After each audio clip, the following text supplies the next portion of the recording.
Motor Hop on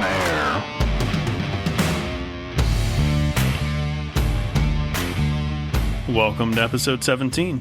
17. How's your self-esteem? Stressed today.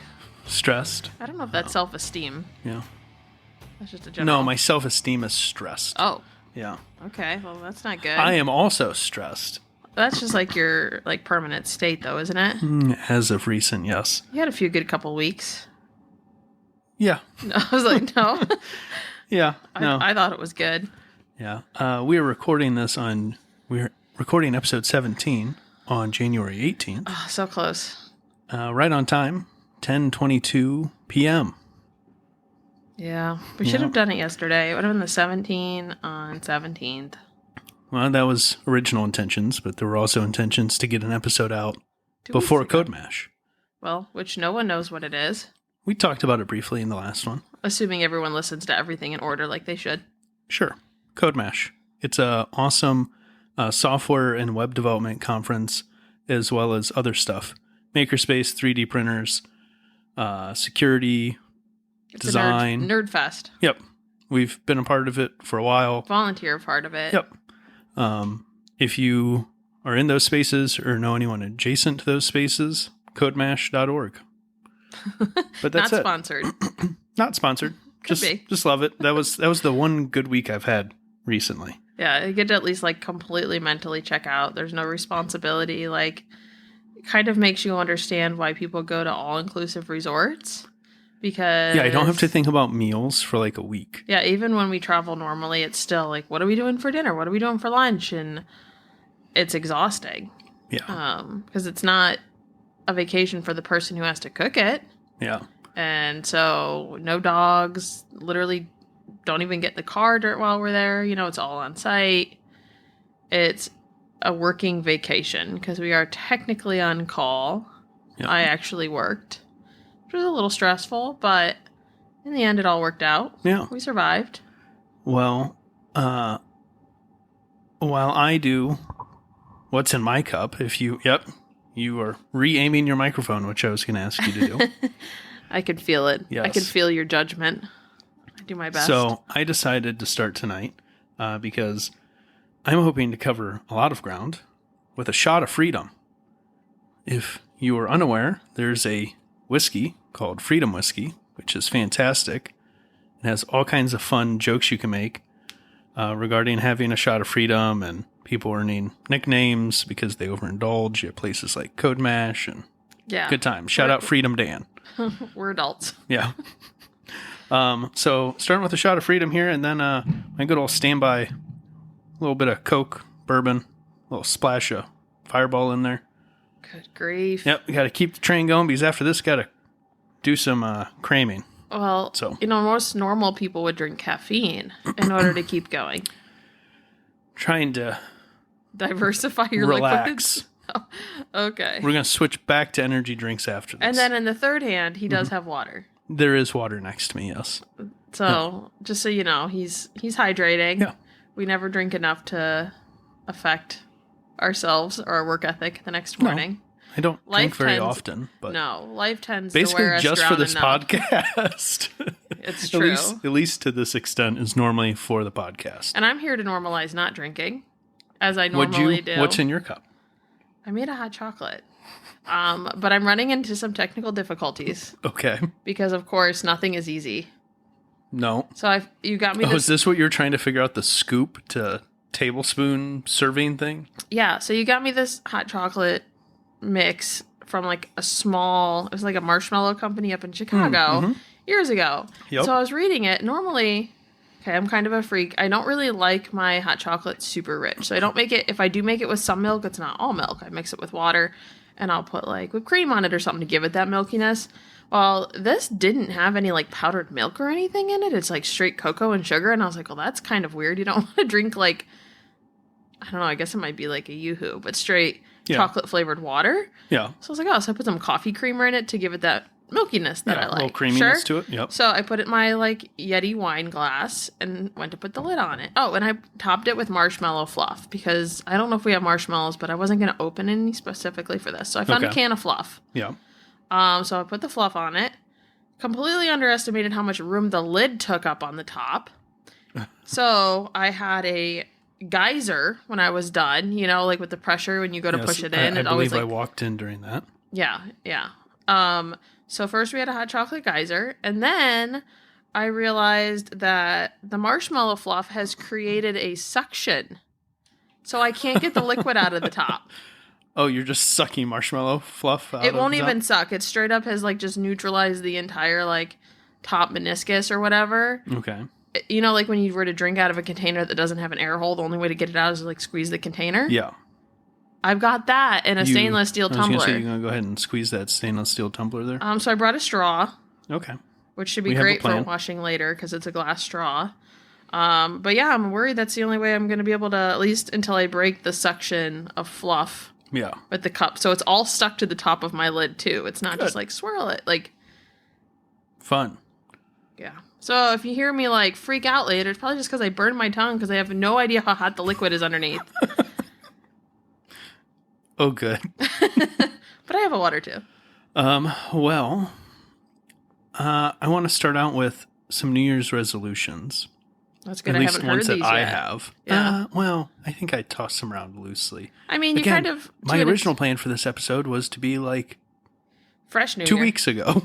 Yeah, true. fresh New Year. Like, but it's okay because I feel like our New Year doesn't really start until like February. Yeah. We have Code Mash and everything. It's just not even worth like. I didn't realize how busy our lives were from like, let's call it Thanksgiving to the end of January. Like, I always remember how much you would stress about it. Yeah. Because more of your Code Mash related deadlines are like holiday time. Yeah, because I do all the design and have to manage print vendors. So when it comes to holidays, not only am I working around like my own general social exhaustion and bitterness sometimes, that comes with those holidays, I have to work around the schedules of others. Yeah. Which normally wouldn't. I don't mind print out. There's a lot about design I don't mind, but hitting a submit button on a print project always feels like such a large commitment to me. Yeah. And I print things. Kind of is hard to get the ink back off the paper. Well, yeah, and I print things for like over 1,000, usually 1,000 to 2,000 people. So yeah. It's not low cost, and we don't have time to reprint if something screws up. Yeah. So it's not fun for me, but yeah, kind of when we first started dating, I don't know if you remember, I'd have my Christmas shopping done by Thanksgiving. Mm-hmm. I missed that. This year I didn't get to do it because I had started my new job and wanted some paychecks, but I love the idea of just blacking out. Until February. Well, I don't know if we were doing Code Mash yet, but probably for some of it because, yeah, once Thanksgiving hits, we had plans with your family every single weekend to like celebrate the holiday and do fun things. I think we had one weekend where we didn't have confirmed plans and I ended up sick. And then I ended up sick the week of Christmas, which was actually like a week and a half long. And it's just like survival mode. Like December doesn't even exist. Yeah. Just trying to do the podcast on top of everything else was the first year that I realized how busy that time period actually is. Can you hear me slurping? I can. So I have plans for a more regular release schedule by then. Hopefully have a chance to have a backlog built up or come up with some awesome idea like the Nokomoto guys have their movie commentaries they do over holidays. Not much into doing movie commentary, so I'll come up with something better. You don't want to use someone else's idea. Well, no. You mean just as like buffer to talk about? You'd still have to record. Yes, but they're not time sensitive. They can record the movie commentaries whenever they have time and then release them on holidays. It'd be cool to do some interviews. I mean, if you're taking suggestions. Well, that's my goal. So one of my resolutions this year. The first one is ride more. And what I mean by that is other than how all of us say continuously we want to ride more. But can you just put the straw through that? Because it is horrible watching that. I'm trying to lick the marshmallow off. So the marshmallow overflowed into like the magnetic Yeti lid, right? Yeah. Can you just like pull the magnetic part off? I don't know. It's just going to get sticky. Can I pull the magnetic part off so we can make progress and I don't have to watch this? It's fine. I won't do it anymore. I was like licking the lid. Yes. So I wanted. All right, I'm not going to be able to drink this. You're going to giggle every time. I'm good. I wanted, originally, the idea in my head was like, at least ride every month this entire year. I hate that goal. I don't know why it stresses me out. I don't know either. Especially because I'm not the one riding. It's none of my business. Yeah. But then I was like, do I want to put a mileage requirement on there?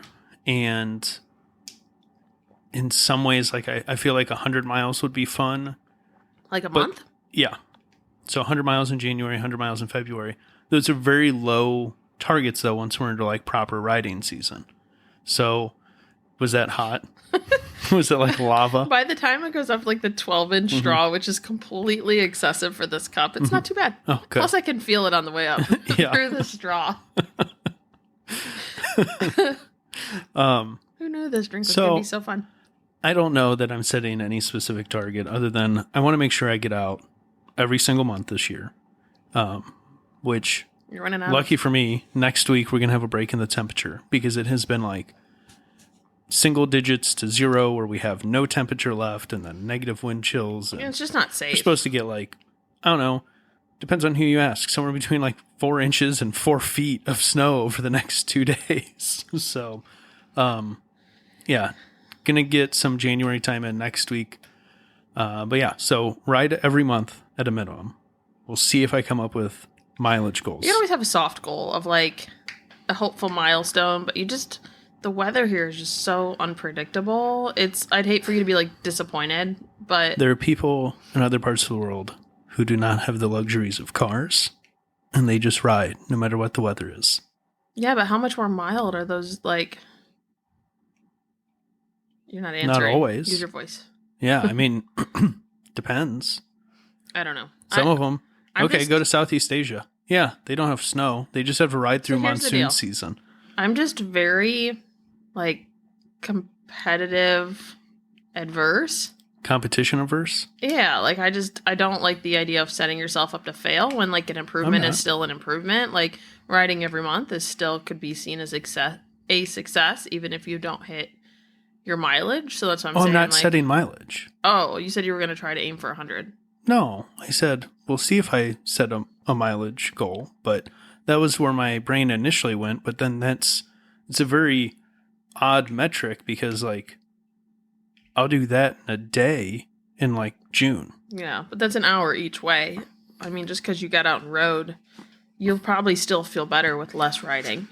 I mean, I don't know if that came out right. You'll feel better even if you rode a little bit as compared to none at all. Yeah. Even if you don't hit the 100 miles. Which is why miles. I'm just saying ride every month. Okay. More events. We'll touch on a few potential events later. You're going to need to submit your request to your wife in maybe a chart. I know we've kind of... Chart? We've blocked some of calendar. them out. Yeah. Well, we blocked some of them out on the calendar, but I feel like there's always more you're adding, and it's hard to see the bigger picture and really like pace them out as being like this month, that month, this month, when all you have is like a month-to-month calendar on your phone that you can kind of see. So like I need to go through and type them out and just be like, these are the main events. And that way I can see like the distance in between, how we need to start thinking about logistics. I mean, there's not much logistics to a lot of them. I mean, like I used to do a lot of poker runs. Oh, I guess I wasn't really thinking that as event. I was thinking more of like the big stuff. Well, I mean, yeah, I'd like to do some more of that too, but we'll see. Mm-hmm. But so ride every month, more events. I'm going to leave that ambiguous. At least 1 or 2 more big events and getting back to doing local rides more. Yeah. It's a good idea. Do you have any motorcycle related resolutions? It's a bummer you added motorcycle related in there. Well, you can just let resolutions rip, but... I mean, I should, but I don't feel guilty for not. As if, like... So I have my temps, right? Mm-hmm. Yep. Haven't ridden on the road, right? Yep. Well, depends on if we define... I think the one road between the 2 parking lots in the state park is technically a public road. Might be a stretch. So technically, I need to renew my temps again because they're only good for a year. Yep. And then if I don't get my license this year, I have to retake the test next year. Yep. Which I hate the idea of doing. So I almost feel like if I don't get my license this year, I'm not going to want to renew my temps, which is probably not the best. So I'm just not excited about the So idea you need to get your license this year is what you're saying? I mean, I should, but I don't want to. Okay. Well, then don't renew your temps, I guess. I don't know if I want to ride. It scares me. Well, that's fine. But I mean, we had talked a bit about the idea of you having your license just like a just in case. yeah, but I still got to be able to ride to get the license. I don't want to get the Sure. I mean, got to go through the test or the Yeah. course or whatever. I need to just do the course because I know I learn better in a group of people. I wish someone was doing something near us, and or maybe I would just encourage you to go to Columbus. Throttle Company in Columbus is doing an awesome meetup. What did they title it? I told you about it. Yeah, I know. I saw it on my own as well. I saw it as well before you told me about the Throttle it. Company one? Yeah, the one they do for all female. No, you're talking about the Harley dealership. Oh. I feel like maybe I did see the other one too because I did look. Is it all female too or no? They have an all-female riding club. So but why are you they're highlighting doing- this? No, event? they're doing Becoming a Motorcycle Rider meetup series. So it is just entirely a meetup. In fact, it looks like the first one was today from 6 to 8. Ooh, so you could go meet up with these people and not even have to ride because It's literally cold. Becoming a Motorcycle Rider, getting your license, informational. So I wonder if they do the same meeting every time they meet, kind of. I don't know. It's like a one and done. They're like, this isn't a class.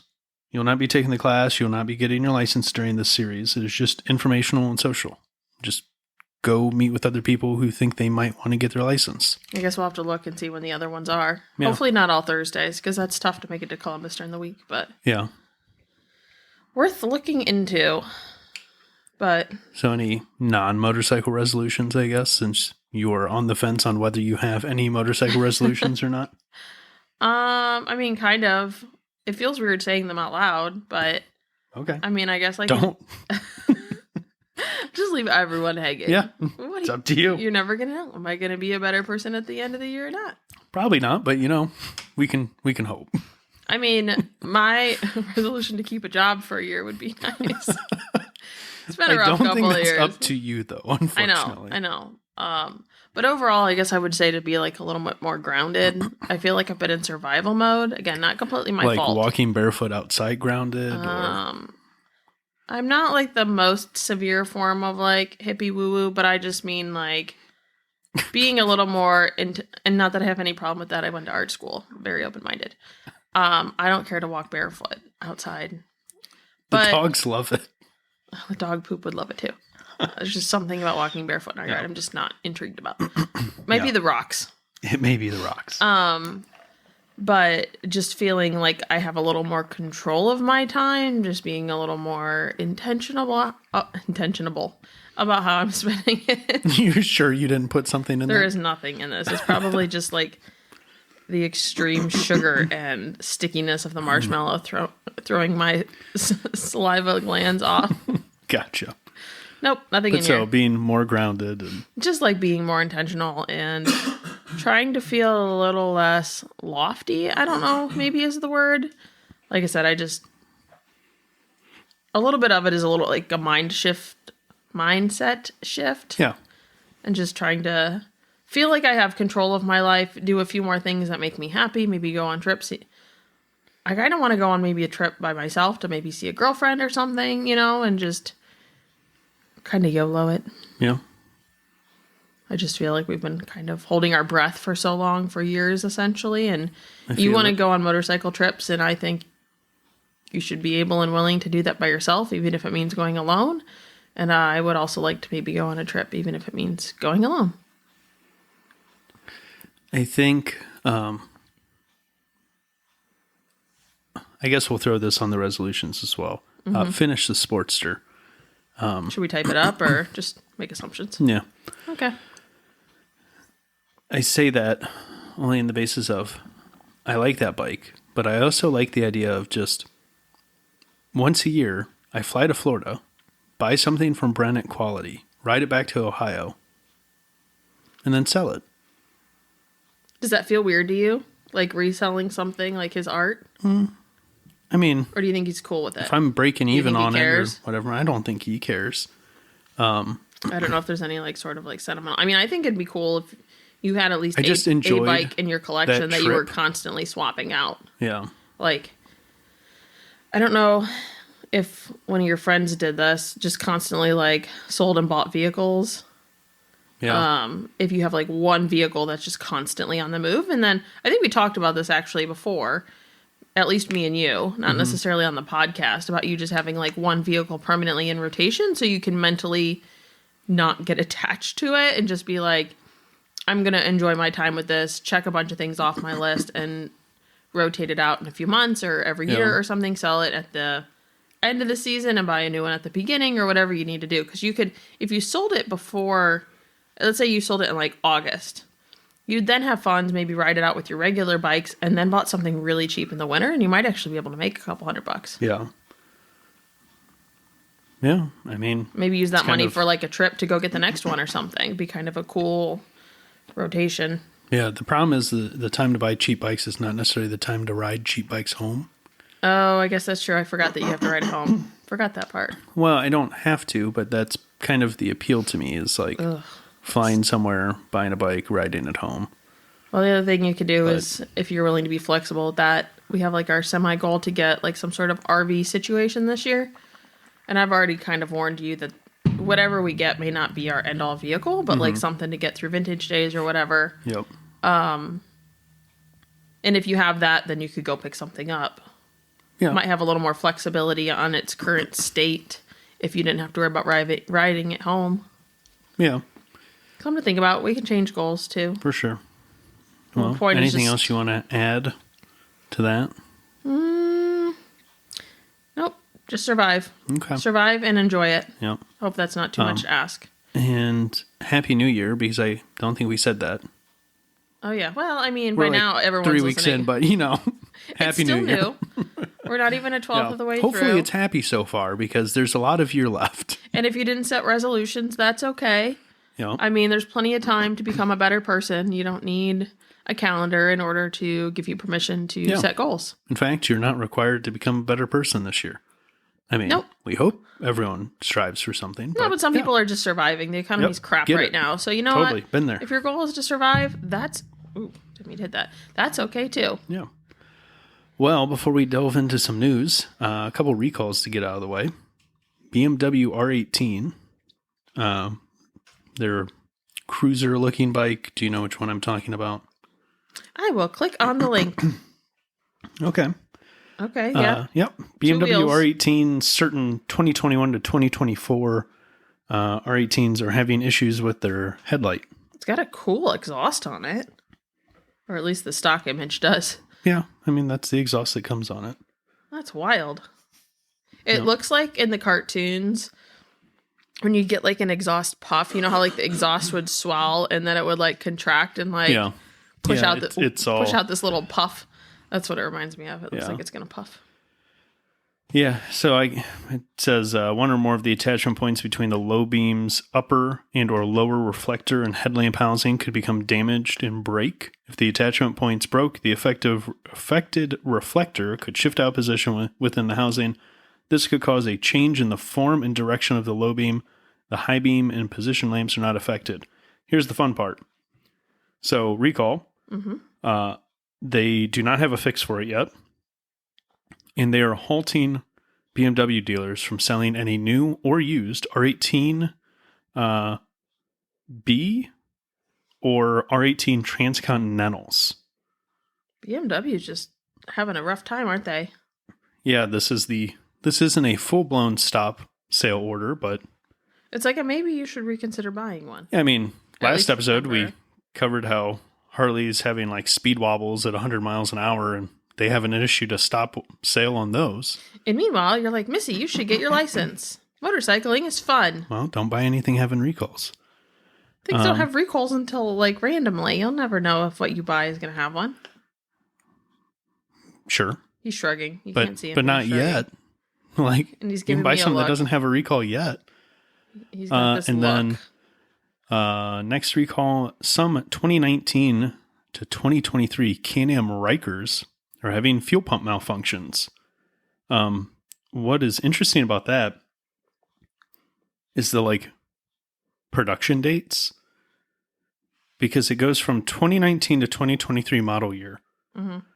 But then there's like big gaps in here, like every year. So anything, the first range is October 9th, 2018 to May 23rd, 2019. But then anything from May 24th, 2019 to August 7th, 2019 is fine. It says approximately 95% of the population, I'm assuming of total bikes, I don't know if this is a bike, total Rikers sold, could be affected. Yeah. The other article, I didn't see the dates on the other article he sent, but it doesn't mean they're not in there. But yeah, it's just odd production What ranges. happens So if that check your VIN. goes? Does it stop running? At least you can't tip It depends over. on how it malfunctions, but I yes, would it say, can. at least if it stops running, you have an extra wheel to save you. Yeah. How do you feel about these? They, let's see, can cause the impeller to swell in use, which could cause it to interfere with the fuel pump housing, thus causing the fuel pump to stop working correctly or working properly. How do I feel about Can-Am Rikers? Yeah, do you like them? I want one to put snow tires on it. That or a Are Spider. you going to plow with it? No, I mean, I guess if someone sold a plow kit for it, but I He just just meant like furrowed ride his it through the brows winter. at me, folks. I mean, I didn't Apparently think about it that from was a silly why. question. You have a single rear drive tire. Oh, that's the only thing. I don't know. It looks like a four-wheeler that like lost a bet. Yeah. No, I just think it'd be. It also has like there was a video. road tires on the stock image. It doesn't look like it can handle it, but I don't know. It just looks. It's giving me ATV vibes. Yeah, I mean, it's kind of in that neighborhood. This is the entry-level version of a Spider, essentially. Mm-hmm. But yeah, put 3 snow tires on that thing and extend your riding season. That's true. Yep. I'd feel safer if you had an extra wheel. Would you? I've asked you that question before. I'd and feel you were better about you indecisive on it. riding. I guess safer is assuming that I would be on it. This one doesn't even have a second seat on it. That one doesn't, but the Spider does. But yes, I do feel like I would feel better with an extra wheel. Now, do you need a motorcycle license to ride this, or? You can either, depends on the state. In Ohio, I believe you can either have your standard M endorsement or you can have the specific trike endorsement. Is it the same process to get that, or do you Yes. just? So you still have to go through all the testing and stuff. Yes, but I believe how it works is if you have a standard motorcycle endorsement, you can ride anything. Mm-hmm. If you have a trike endorsement, you can are only only endorsed to ride trikes. That makes sense, though. That's not. Well, in some ways, it almost seems backwards in my mind, but that's how it's always been explained to me.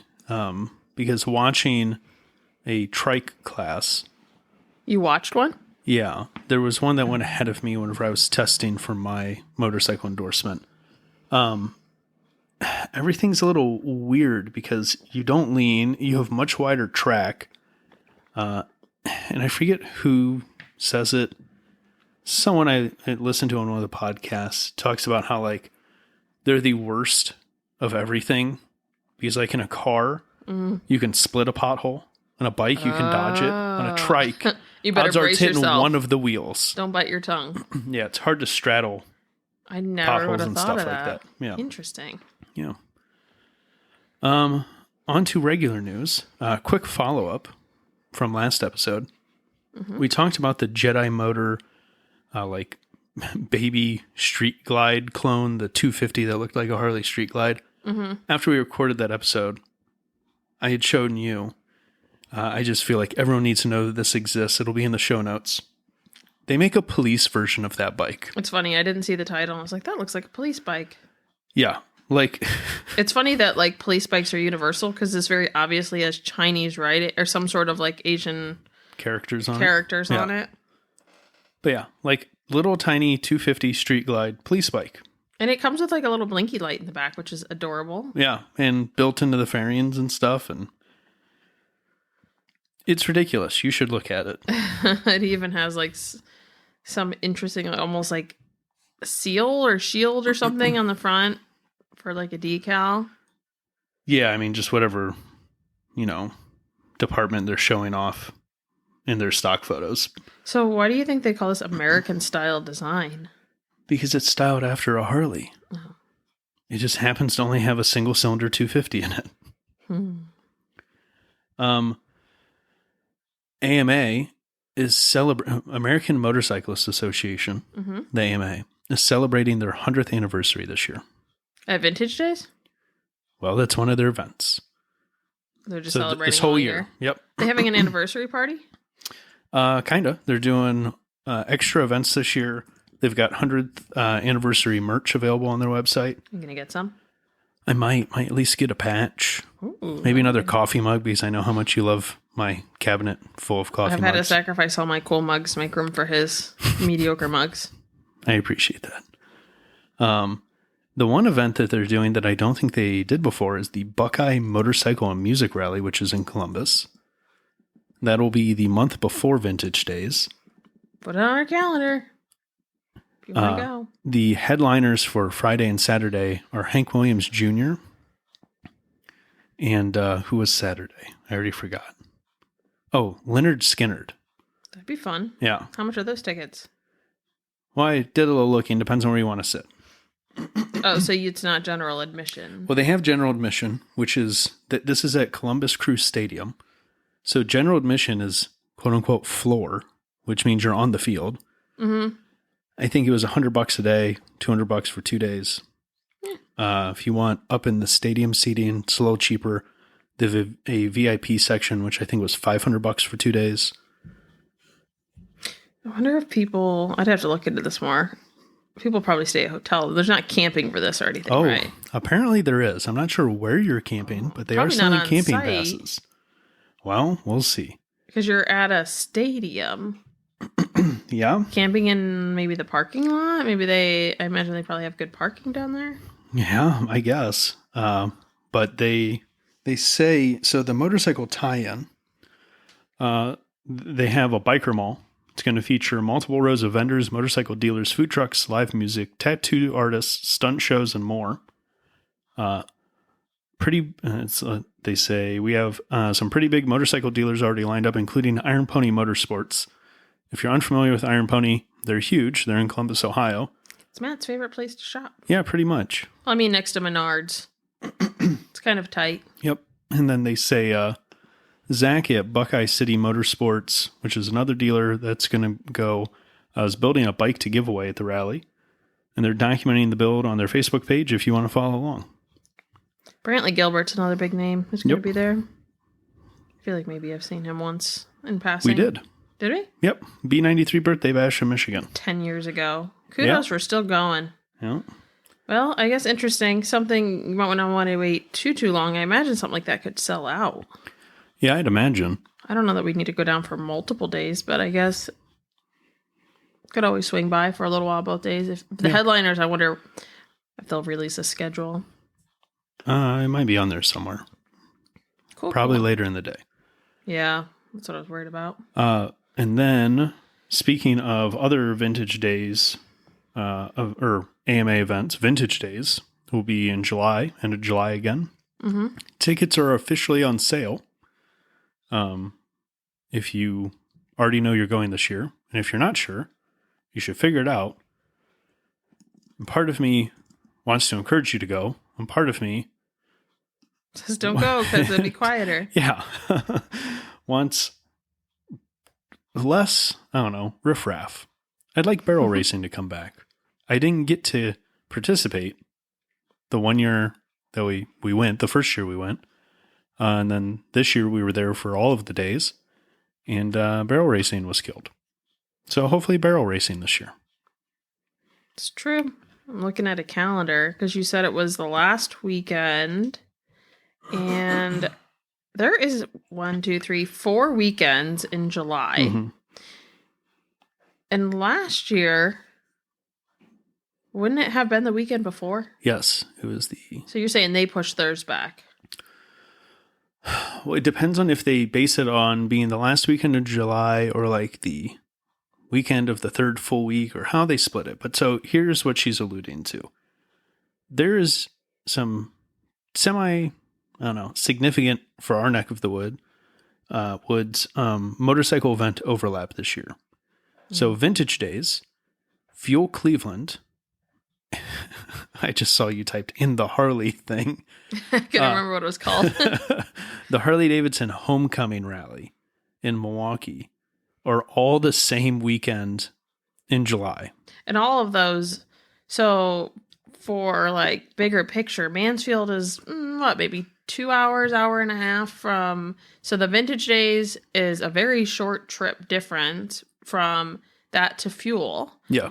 And Milwaukee's about 8 hours from here. So still a weekend, one tank trip probably for most Northeast Ohioers. So something's still in the running. I did not know that existed. We have never talked about going, but I guess thinking about Vintage Days. We never talked about going to Harley Homecoming. Yeah. Did we? I brought it up last year. Oh. I forget who their bands were, but. Must not have gotten too firm of a discussion, but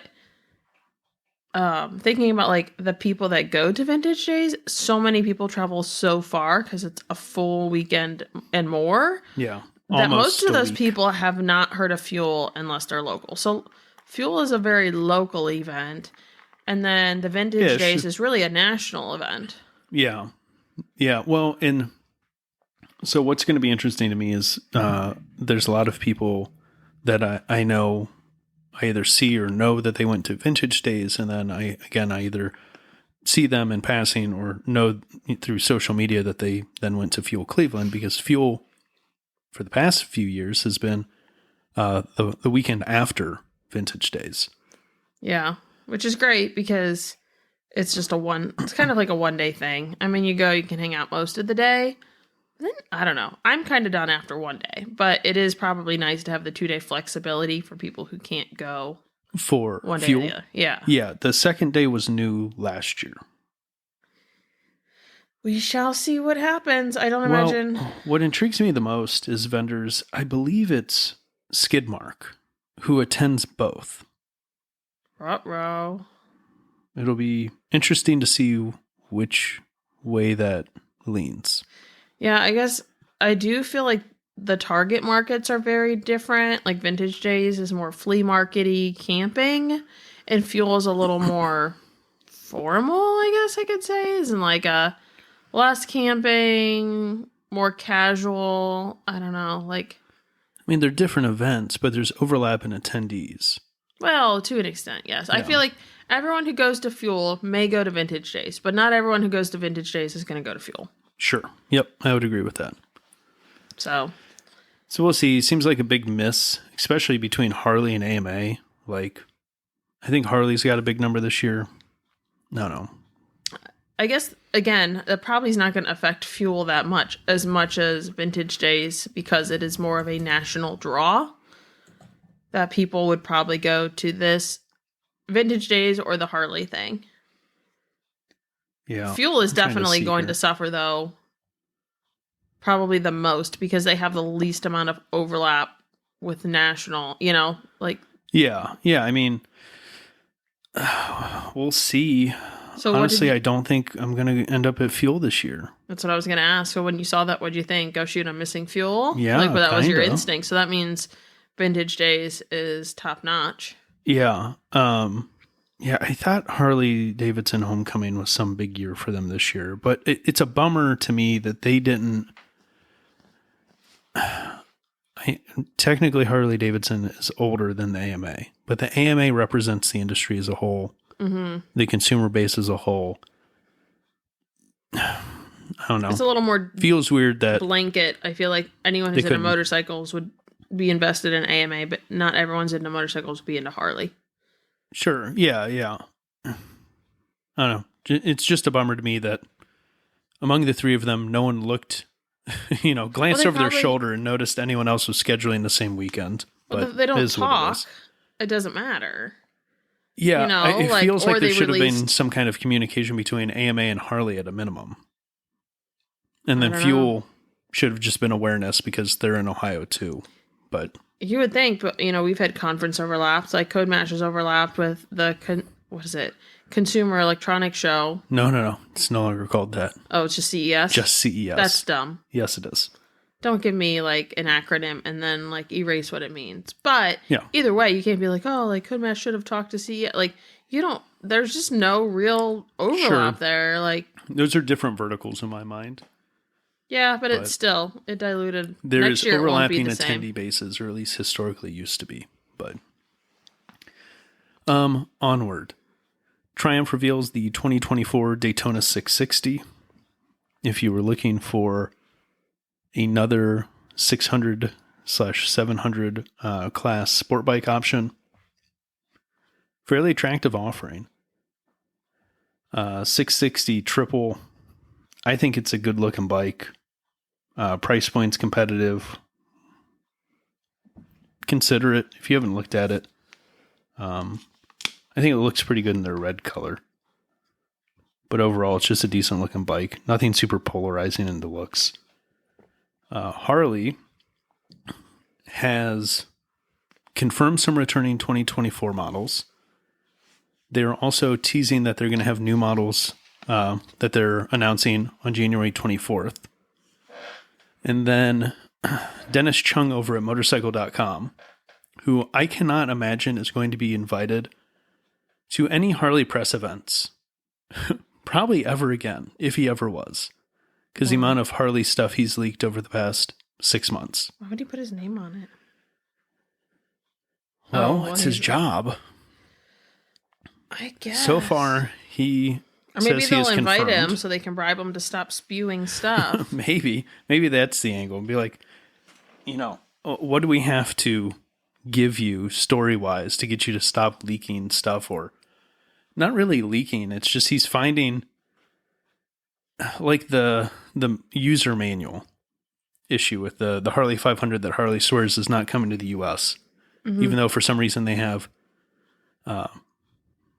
English translations and U.S. VIN numbers and all that fun stuff.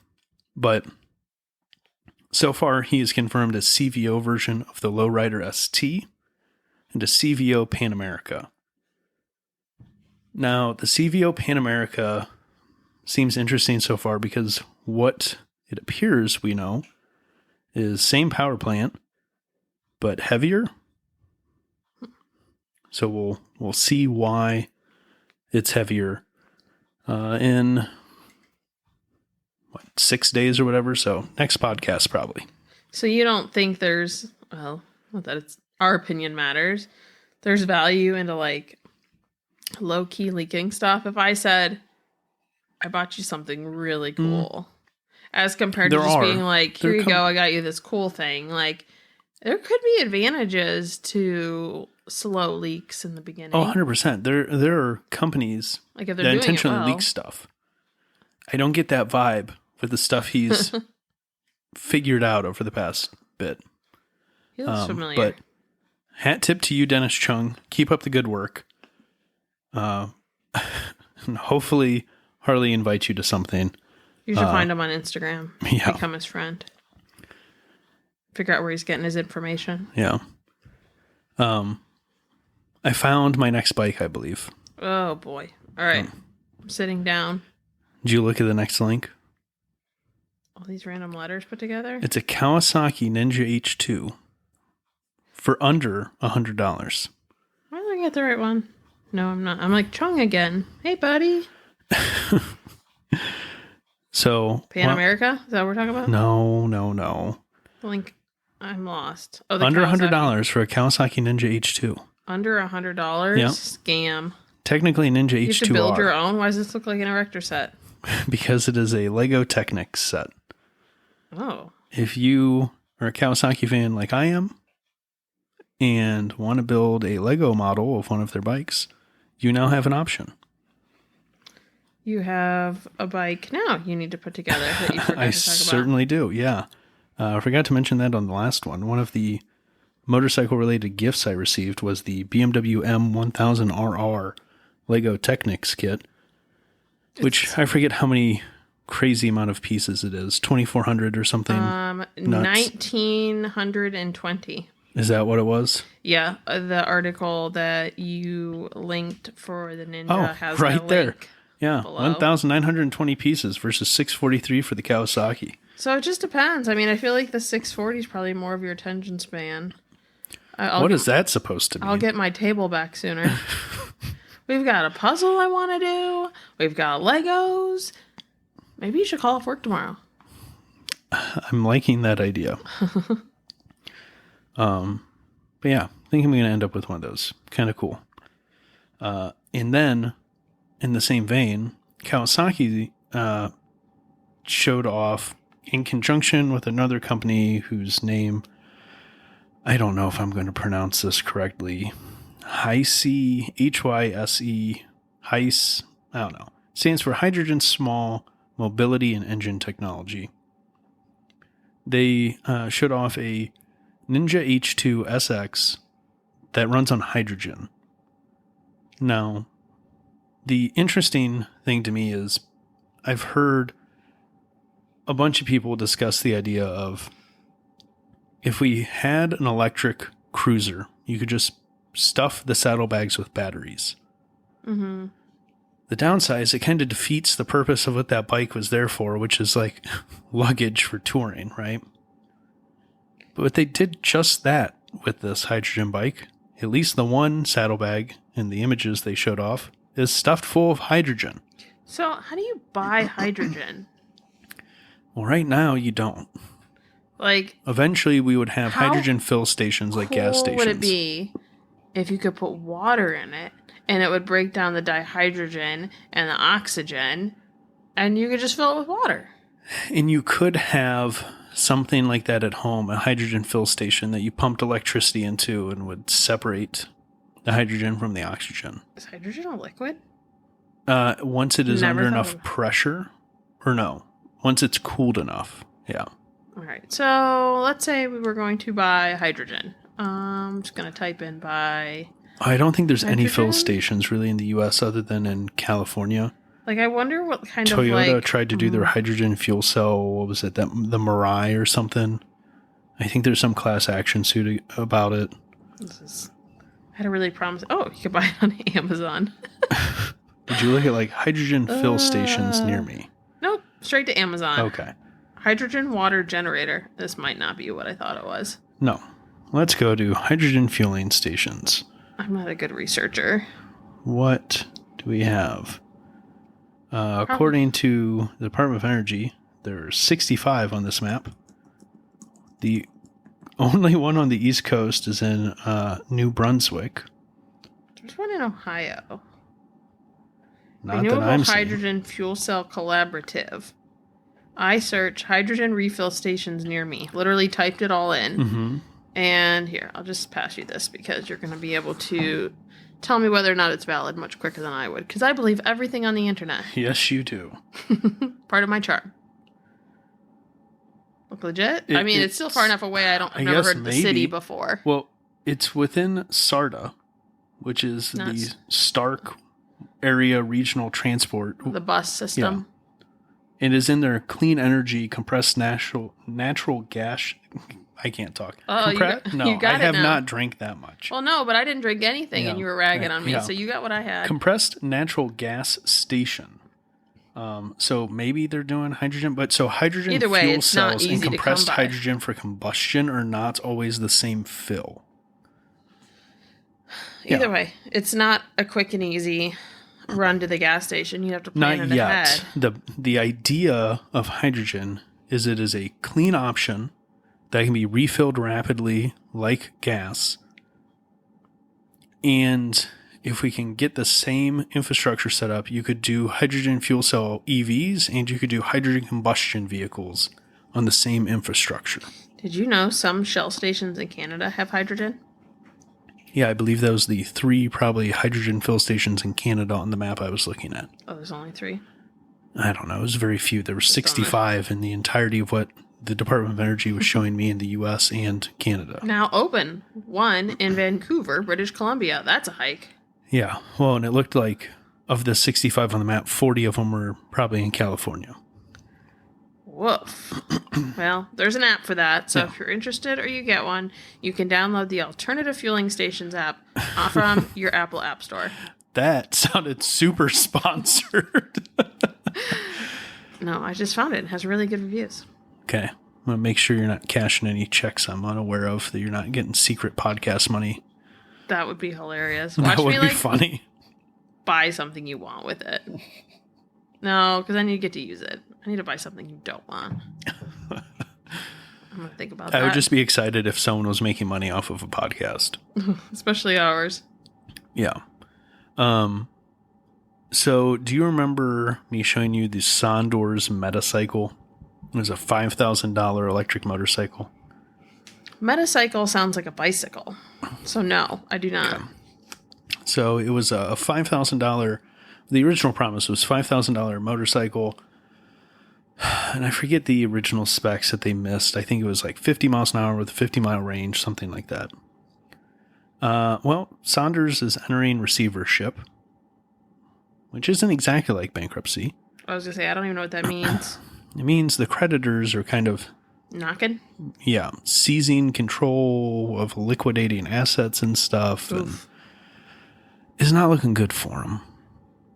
I wish that didn't happen to anybody. Well, it's a bummer. I hope they get this figured out. Apparently, there's a bunch of their motorcycles sitting at a supplier in China. There's a bunch of them that haven't been delivered. I think they calculated, what was the number? There may be in excess of 10,000 deposits for SONDORS Metacycles, representing about $20 million in cash somewhere. So they had $20 million of cash and they're going bankrupt? Well, they're not bankrupt Yet. So it says, similar to bankruptcy, receivership is brought about by the company's creditors, not the company itself, in a quest to liquidate the assets of a company or sell it outright to pay off debts. So, I mean, apparently the money's gone for the pre-orders. Yeesh. Or it just didn't get to the creditors. Well, good luck, guys. Yeah, so we'll see. That was a cool idea. It's a cool looking bike. Yeah, I mean, I still am very intrigued by the idea of electric motorcycles. I just want something affordable.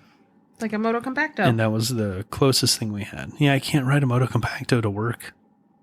I mean, I could. You don't like the idea because it doesn't go fast. But your butt doesn't like the idea either. No, it does not.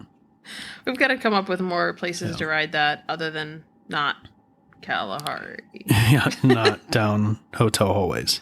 That definitely didn't happen. Definitely not. It did, though, ride around their parking lot. Arai is releasing the Tour X5. And we'll see if it ever makes it to North America. Oh, I like Arai. Yeah. This is basically the updated version of my helmet that I know I've had two of. Right? Yeah, I'm probably a year, maybe 2 years out. Maybe we'll on the have 5-year cycle. Sponsors by the time you need one. Maybe. I love my Arai. If you've never tried an Arai helmet, you should put one on your head sometime. But don't do it unless you have money that you're willing to separate yourself from, because it is by far the most comfortable helmet I've ever worn. And I love them to death. I'm pretty sure we bought it when we didn't have credit card debt for like a hot minute. It was like, we should go into debt. But the way I look at it is, no matter how expensive it is, it's cheaper than a hospital deductible. So when it comes to safety, you can just weigh it out with your health insurance rates. Yeah. And suddenly, it doesn't seem so expensive anymore. Yeah. I mean, I enjoy my brain functioning. And I'm a big proponent of helmets. Mm-hmm. I might as well have a comfortable one. Plus, the way I have mine configured, which entertains me that they are showing it off this way now. I don't know if you clicked onto the Arai Europe site, but they're showing an on-road style, which is exactly what I did with mine. And I had a couple people reach out to me on Instagram when I first started posting it. You have it pulled up? Yeah. The correct one? I don't know which one I'm on. I'm Motorcycle News. See where it says on-road style? Oh, yeah. Yeah. Oh, they just get rid of the little visor thing. I take the visor off. It doesn't look as much like ATV-y. Yeah, it's not as dual sport adventure-y. You had people reach out? Yeah, on Instagram, whenever I first posted pictures of mine with the visor removed. Because they're like, oh, what's that helmet? That's wild. So, yeah, I mean, it just gives you a different look if you don't want run-of-the-mill helmet. Yeah, and if you're going to wear a helmet, it might as well be a good one. Yeah, hopefully this one works better with pin locks. That's one thing the XT4 had issues with, which I believe internationally was the Tour X4. But as always, they're improving stuff, better ducts for airflow, and it's got a little spoiler thing on the back now. And, Maybe it'll be here by next year and a year when you need one. well, I'm still waiting for them to bring the retro helmet they did stateside, and it's not here. And last time I reached out to Arai Americas, they're like, yeah, we have no intentions. And I'm like, that's a real bummer. Interesting. So there's a list of pros and cons of the X5. Do you see it? It's probably the one I looked at. So pros are... Hold on. This was... are you going to steal my who thunder? was it? No, motorcyclenews.com. Yeah. So pros: comfortable, versatile, wide range of vision, easy visor change, excellent ventilation, high build quality, adjustable fit. What's the con? Cheek pads are a little too Velcro friendly. What does that even mean? I'm guessing probably sticks to like beard stubble. I didn't read through the entirety of this. It was just very much like this was a 3,100 mile review. Unless like Guy said he's basically an exclusive Arai helmet wearer over the past 20 years, and I'm like, same. they probably 20 years, Velcro in but- place. Maybe like the felt, when you try to Velcro it in place, it like doesn't go to where it's supposed to. Like it's, I don't know. It just sounds like such a funny con. Yeah. Or they just wanted to put one on there and they're like, we'll come up with something. Because if I was in marketing and that was the only con, I wouldn't put it on there. Yeah, I like the new visor design. It's a little like notch in the middle, which is cool because it shows off the Arai logo on the forehead space of the helmet. Probably lets air in too, like air for aerodynamics. Yeah, this one looks like it may pass enough air underneath the visor that I may leave the visor on. I don't know. Is that why We'll you see. took it off? Yeah, partly just because it, like, if you're riding highway speed a lot, Oh, it catches. It's going to like throw your neck back. if you don't have like a ton of wind blockage on your bike, even though it's designed to be like, Aerodynamic. yeah, more aerodynamic, less drag, there's still drag. You can feel it like straining your neck, lifting the helmet Wearing slightly. a helmet increases drag. It's increasing your your impact area. So Yeah, but you don't normally have this like, brim just catching air out in front of you the Sail. same way. Yeah, sail. Yeah. So that'll be cool if that makes it stateside. And then what else did we have on here? Oh, we already have news of the Himalayan 450 Rally Raid. In one place they said coming soon. Then it looks like it's been pushed back to at one point a 2026 launch. Now potentially eyeing a 2027 launch. If you're unfamiliar with Rally Raid, basically just even more off-roady. like the bike is more off-roady. Yeah, it'll have like more suspension and more armor and stuff. And my first thought was, can we just get the regular 450 in the US? Send him a postcard. Yeah. But it doesn't surprise me that they're working towards this. They have a decent amount of accessories lined up for the 450. For them to offer an upmarket one to compete. And that 450 space seems to really be growing rapidly with all of the 450 adventure bikes and kind of ADV leaning dual sports that have come out over the past, 3 to 6 months. It would not surprise me for them to go after an upmarket price point on the Himalayan 450 with a beefed up version. So it'd be cool to see, but it'd also just be cool for them to reduce the delay between the India release and the Europe release, and then finally the North American release. Because last I saw, they still don't have a firm date for when it's coming to the US, other than after Europe. Someday. Yeah. Someday maybe. GoPro is buying a helmet company. Interesting. I'm not entirely sure why. They say, I literally just saw it's specifically for motorcycle. Well, I don't know if that's obvious, but they like highlighted the fact for motorcycles. So obviously, like, there could be other helmets in the world. Sure. But my issue is this. I'm trying to find the sentence I saw that literally outlined it. GoPro intends to accelerate Foresight's vision to provide a safer, more dynamic motorcycling experience through tech-enabled motorcycle helmets with a long-term goal of tech-enabling other categories of helmets over time. So starting with motorcycles and then maybe going to, like, let's say, skateboards. Yeah. So I foresee them trying to embed their camera units in this, right? Of course. Here's the issue. Uh-huh. I don't know that the market for people, especially now, we'll loop back around to one of these points kind of after this. The market for people who want a camera integrated into their helmet is small. The amount of I don't know. I guess there's a decent amount of people who do want kind of like a dash cam approach to their cameras. But then when you get into like moto vlogging, that's a smaller subsection of people who want a helmet on their camera on their helmet. And there's already options for those people. And you are going to shoehorn them into the decision of, do I want to take a chance on a helmet brand I'm unfamiliar with the fit and quality of? Or do I want to buy the helmet brand that I'm used to and put a GoPro on it? I wonder if someone knew someone. Maybe. That maybe they're like bailing them out or something.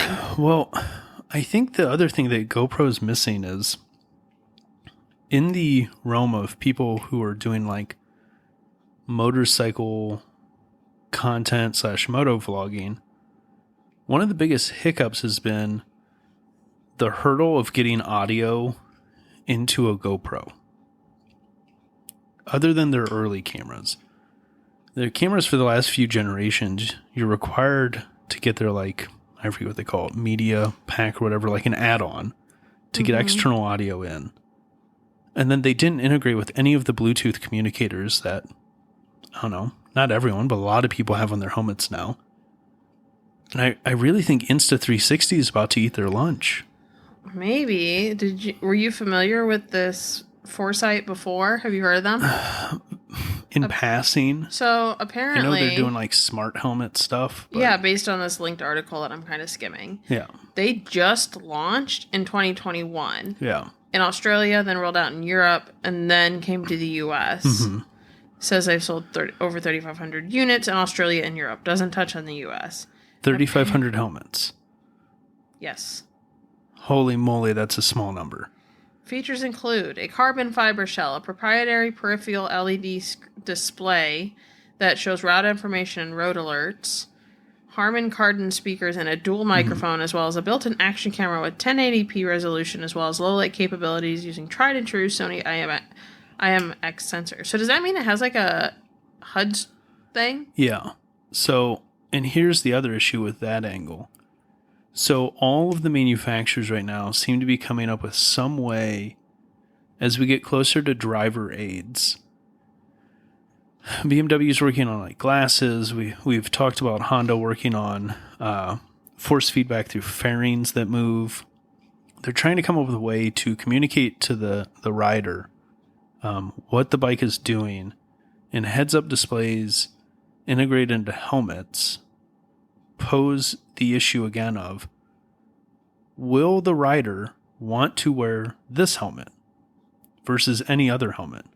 Which I think is part of the reason why BMW is going towards glasses and other manufacturers are foregoing helmet communication entirely. But let's say we do standardize on helmet communication. Well, back to, we'd need a standard, and GoPro / Foresight would need to integrate with that standard. Yeah. Because outside of that, 3,500 helmets. That's 3,500 more helmets than I've sold. Don't get me wrong, but it's a tech that's battle. probably what Iron Pony does in a month. I don't even know. I feel like Europe would be pro helmet. I don't know. I would assume Australia would be the same, but we're so far from Australia. I feel like it's kind of removed from our general knowledge of moto culture. Yeah, I forgot to put in here, if you haven't seen in passing, there's been discussion. There was a recommendation, I believe, by National Highway Traffic Safety Administration to consider tiered licensing in the U.S. for motorcycles. It may not have been that organization. I'll probably bring it up in the next episode to talk about it some more. Interesting idea. We're one of the few places that doesn't have some type of tiered structure. But that tiered structure, we have a small amount of it in the state of Ohio. So while you have your temps and while you're considered a novice rider, so the first year you have your license, you are required to wear a helmet. Mm-hmm. Second year, though, yeah. Whatever you want to do. You're invincible. Helmet, no helmet, whatever. It just seems like a bad buy to me. Especially because the way to get people to adopt GoPro products for motorcycling is not necessarily go, cool, we have a helmet for you to buy. Yeah, but I have my own helmet. I just want $1,100 helmet. I just want your camera to work with my helmet. Yeah, but you can just get this helmet instead. Yeah, but I already have my own helmet. I just want your camera to work with it. Okay, well, here's the camera. Yeah, but I want to connect a microphone to it. Yeah, we have an accessory for that. And you have to install a second microphone in your helmet. But I already have a microphone in my helmet and a Bluetooth communicator. Insta360. No, you need to buy an Insta360 Ace or Ace Pro. These guys have figured it out. They're doing Bluetooth integration with all of the big Bluetooth communicators. So I can strap it on my helmet and feed my Cardo audio directly into the camera. No second mic required. You should tell the people about your image stabilization on that camera. Oh, absolutely nuts. Granted, I haven't messed with any of the kind of last handful of generations of GoPro in depth. The amount of image stabilization they're doing in these cameras now, just absolutely bonkers to me. Like you could sit on a boat and it would rock. And it would be like horizon lock. Look like it's not moving. Yeah. You can do what look like Steadicam shots totally freehand without a lot of effort. I did get to play with my Ace Pro a bit while we were at Code Mash. Have you taped any of the video off of it yet? Taped? I've watched them on the computer. Yeah, if that's what you're looking for. Yep. Yeah, the stabilization they're able to do without having like actual sensor shift stabilization or any type of optical image stabilization, very impressive. But yeah, I don't understand this purchase by GoPro, but is what it is. It's their money. Yeah, they're trying. Like I said, maybe someone knew someone's a nephew and bailing them out. I mean, who are we to say? Yeah. All right. I think this is going to be a new segment-ish. I don't know where we'll put it. Yeah, weird news. Just stuff that I find weird. I feel like we could come up with something a little quirkier. Yeah, we'll come up with a good title for it. But just like weird stories. Now, some of them are like weird for different reasons. So the first one is, apparently Moto Guzzi is working on a parallel twin motorcycle. Moto Guzzi, known for the Flying V configuration. Mm-hmm. This is like when Harley came off the street. It's like you're known for air-cooled V-twins. I don't know. I don't see it. I'm sure someone somewhere will buy some. But like the CX500 was a thing. Can't we find a way to make an entry-level V-twin Moto Guzzi? Apparently not. I really didn't know the answer to that question. Yeah. And then I'm going to let you pull up the UK road signs. I peeked. Okay. And then this one was in here mostly for you. Yeah, that's nice. Because I thought you would enjoy it. It's nice that you consider me from time to time. Yeah. The UK is updating certain road signs, specifically around animals. Well, apparently, if I remember correctly, hedgehogs are actually kind of a rodent in certain places. Yeah. So they are updating what appears to be their hedgehog warning sign. Who knew that existed?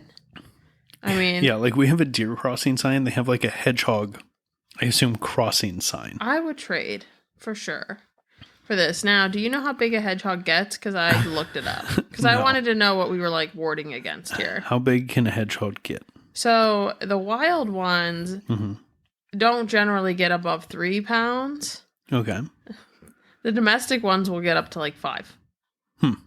Interesting.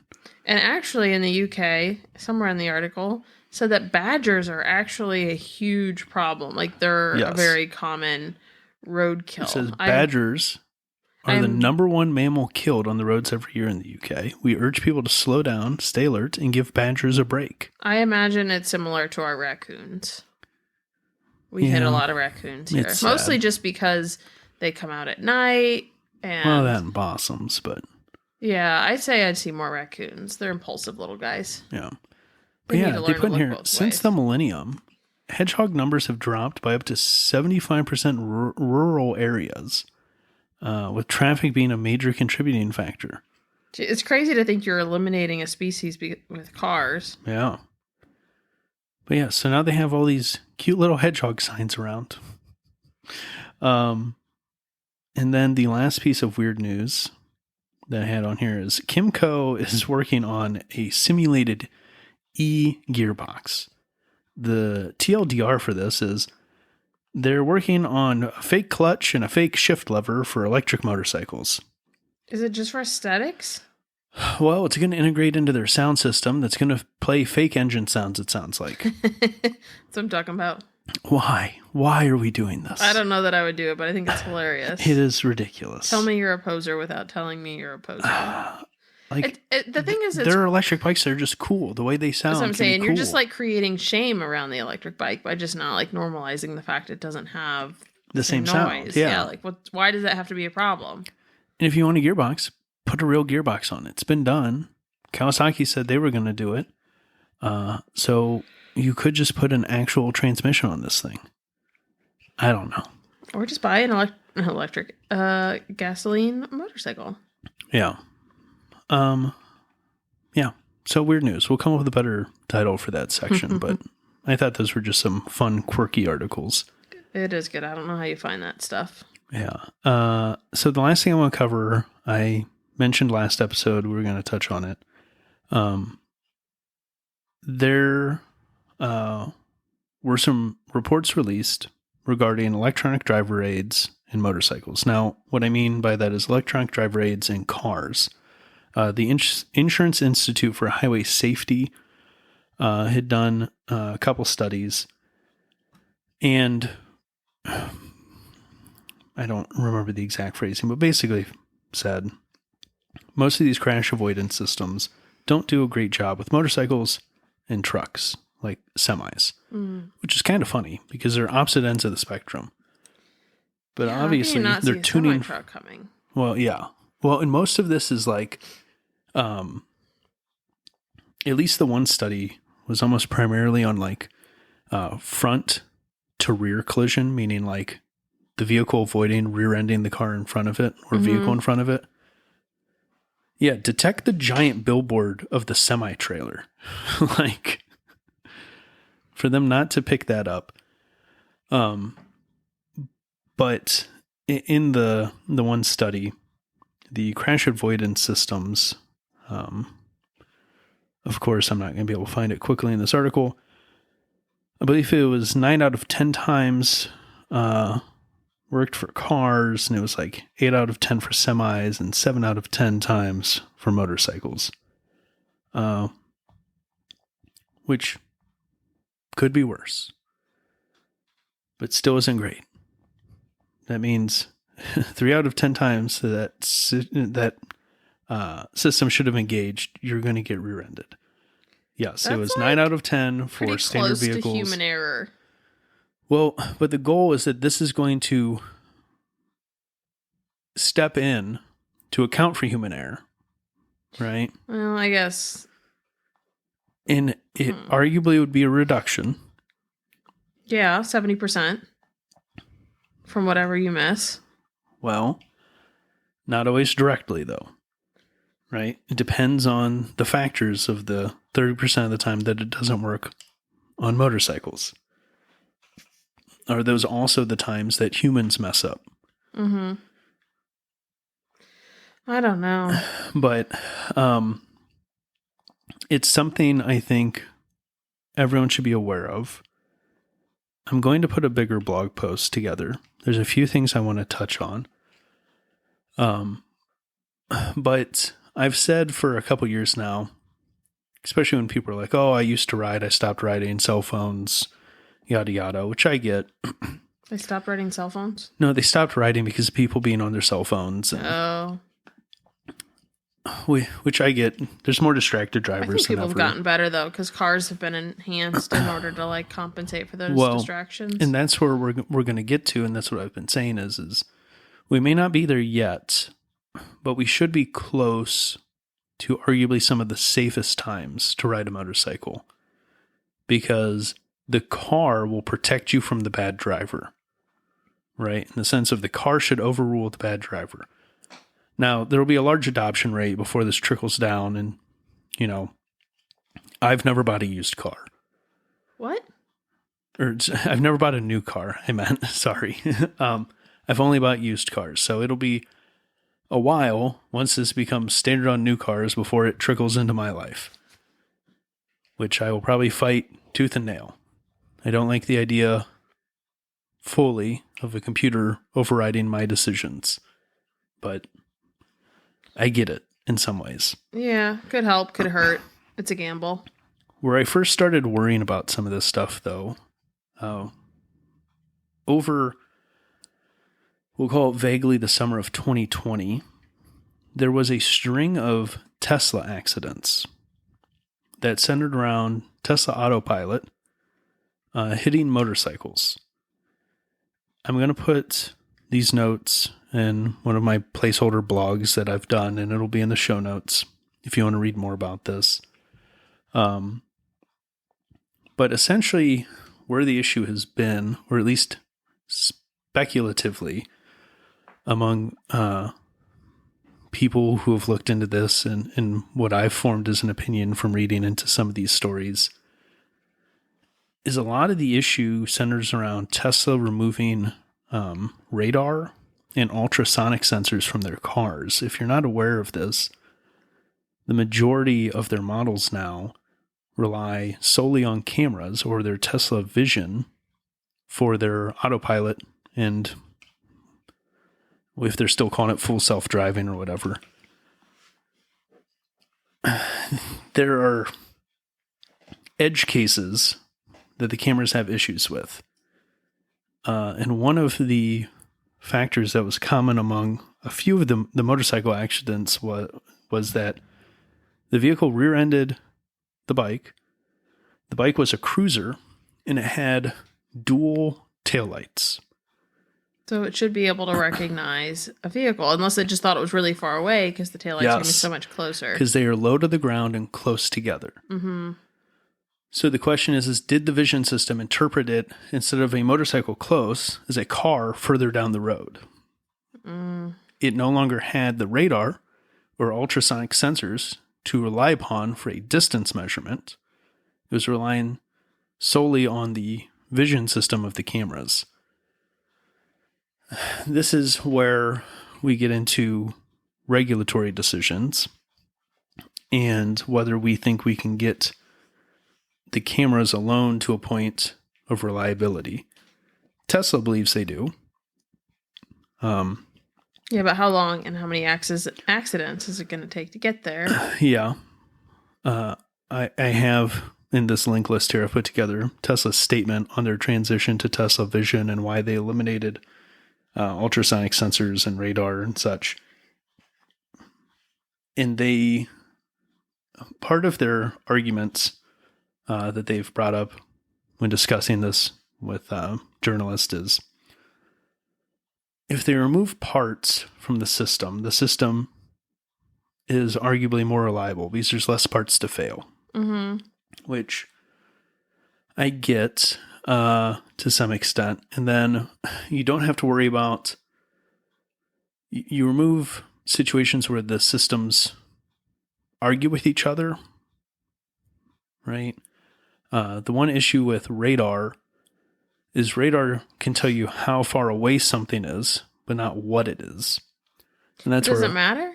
Well, if your car only had radar, and you were driving down the road at 75 miles an hour, and a plastic bag popped up in front of your car, would you want to lock up the brakes? Oh, I guess not. Right.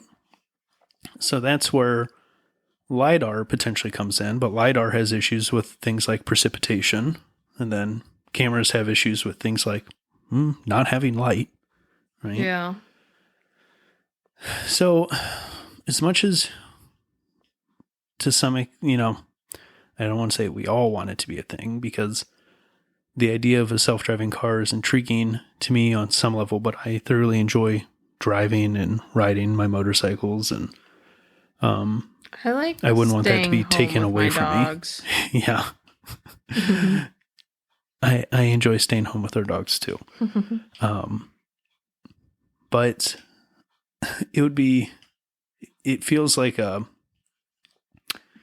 watermark of success of our civilization to get to the point that cars drive themselves for some reason. But I don't think we're going to get there by not utilizing all of the available technology to us.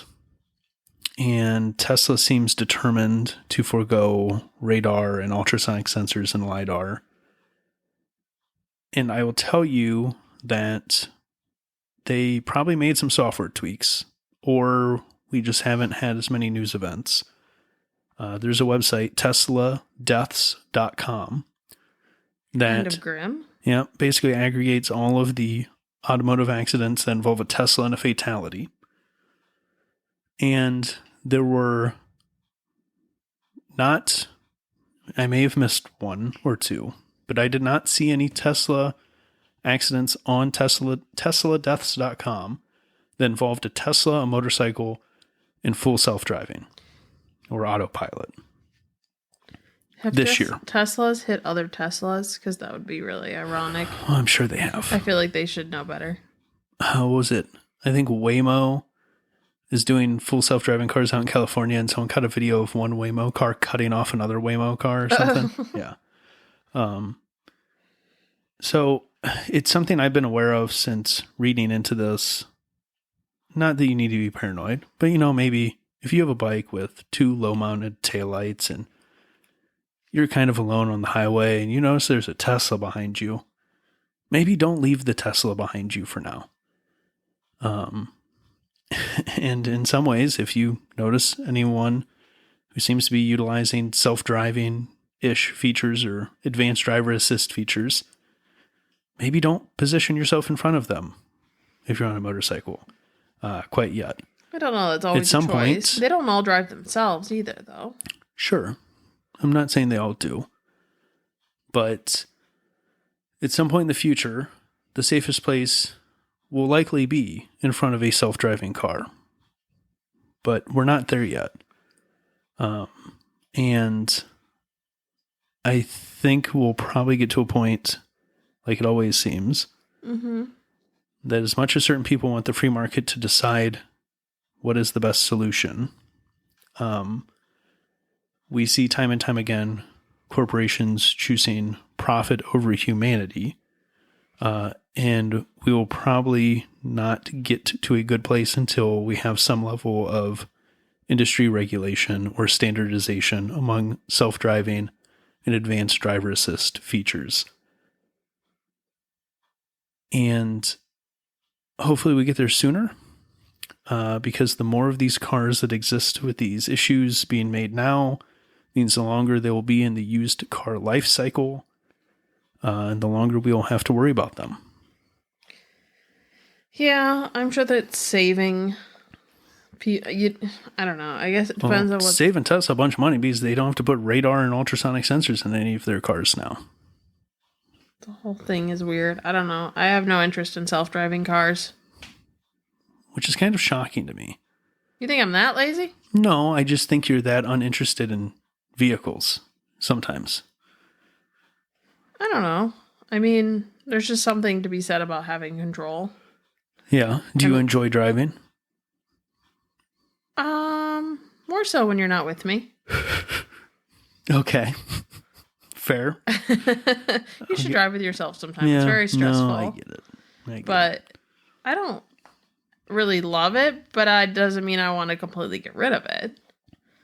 You know, like, it doesn't mean I trust a computer. I mean, my browser can't even autofill my name correctly half the time. I don't want my car driving me.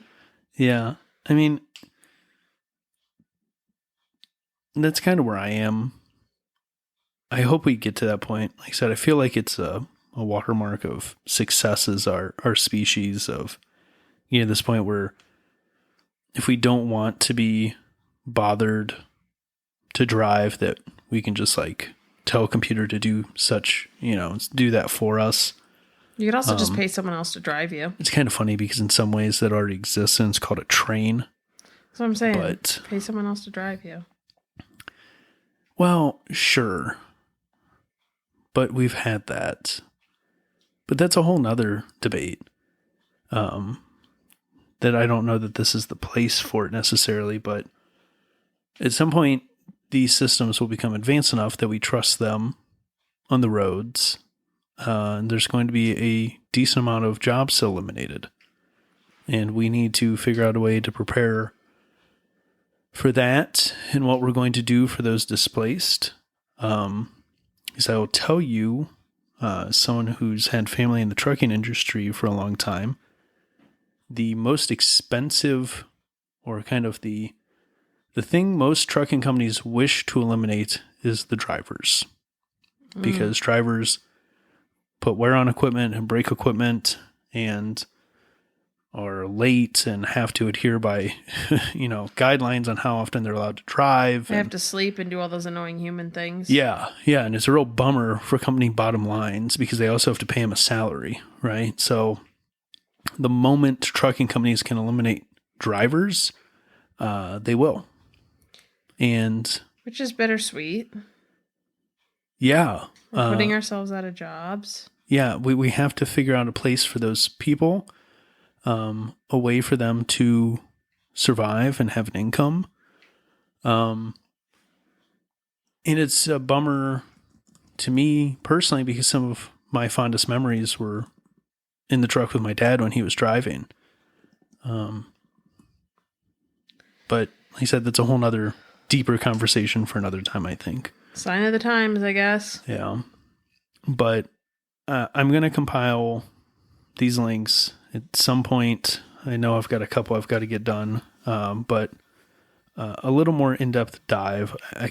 We covered the bulk of it with Tesla. If you want to go back and look at the crashes in 2002 and read into them some more, links will be in the show notes in this blog I'm going to aggregate all these into.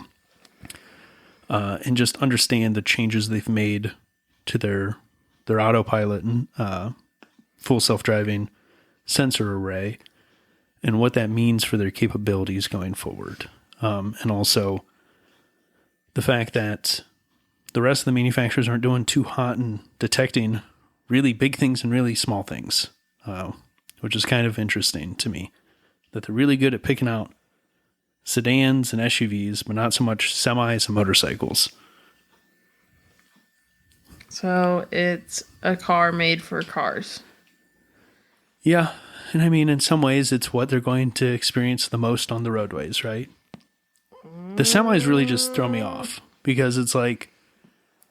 Maybe the lights are too far apart and the bikes are too close together. Well, most of the other manufacturers are still using some type of sensing or distance sensing instrument, right? Radar, LiDAR, ultrasonic sensor, something. There's a lot of big flat surface area on the back of a semi-trailer, and I just don't know how they're not picking it up at 100% reliability. Well, But you should look into it. Yeah, I might. Well, is there anything else you want to cover? Nope. No? Okay. That covers all the notes. Okay. Well, I think that's an episode. We will be back next week, and we will ideally be back on our weekly release schedule, at least for a while, till the next set of life events causes it not to be the case. Maybe before 10 o'clock at night. Maybe. And probably back to Wednesdays instead of Thursdays for recording. But we'll see. Yep. So, all right. See you next week. Bye.